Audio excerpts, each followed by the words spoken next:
क्या आप सोच सकते हैं दुबई के शानदार शाही महलों में हर रोज एक ऐसी प्राइवेट पार्टी होती है। ये खूबसूरत और ग्लैमरस लड़कियां दुनिया भर से चुनकर लाई गई मॉडल्स और सोशलाइट होती हैं। इन बेहद अमीर लोगों के सामने ये लड़कियां खुलकर खुद को पेश करती हैं। और इस शाही ऐशोआराम के पीछे की मास्टरमाइंड भी एक सोशलाइट ही है। पर वो कोई अमीर जादी नहीं बल्कि एक बेहद गरीब परिवार की लड़की है। उसने सिर्फ एक साल में ही सोसाइटी के टॉप पर अपनी जगह बना ली और रातों रात उसकी ये कामयाबी पूरी तरह से उसके एक पुराने फैसले पर टिकी थी। उसका नाम है लिसा। अपना सुपर मॉडल बनने का सपना पूरा करने के लिए उसने खुद की कुर्बानी दी और कुछ गुंडों से ब्यूटी कॉन्टेस्ट में जाने के लिए टिकट के पैसे लिए। लेकिन जैसा सोचा था वैसा हुआ नहीं। भले ही उसका चेहरा खूबसूरत और कद लंबा था, लेकिन उन अमीर लड़कियों के सामने उसे खुद पर शर्म आ रही थी। और जब वो सब कुछ छोड़ने ही वाली थी, तभी इस कॉन्टेस्ट के स्पॉन्सर ने उसे बताया कि ये ब्यूटी कॉन्टेस्ट तो बस एक दिखावा है। असली मकसद तो बड़े और अमीर लोगों के लिए खूबसूरत लड़कियां ढूंढना है। वो लोग इससे कमीशन कमाते हैं और लड़कियों को भी मोटी रकम मिलती है। और उस स्पॉन्सर की नजर लिसा की मासूमियत पर पड़ी। उसने लिसा से वादा किया कि वो उसे बहुत सारे हाई एंड बिजनेस मौके देगा। इससे लिसा को एक बार फिर उम्मीद की किरण दिखी। लेकिन इन सब की एक ही शर्त थी, पहले स्पॉन्सर को खुश करना होगा। लिसा ने एक पल भी नहीं सोचा और स्पॉन्सर के साथ होटल चली गई। जल्द ही लिसा को अमीर लोगों से पहला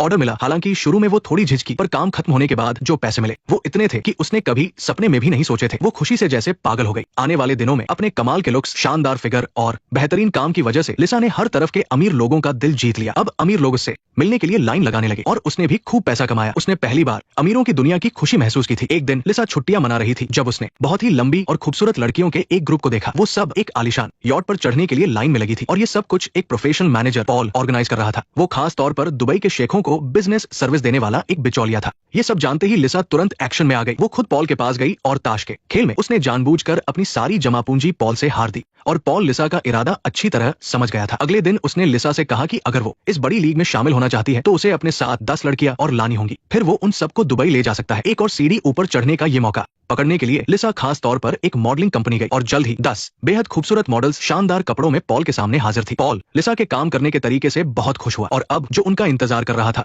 वो एक ऐसी शानदार पार्टी थी जिसके बारे में आम इंसान सोच भी नहीं सकता। नेक्स्ट पार्ट देखने के लिए वीडियो को लाइक करो।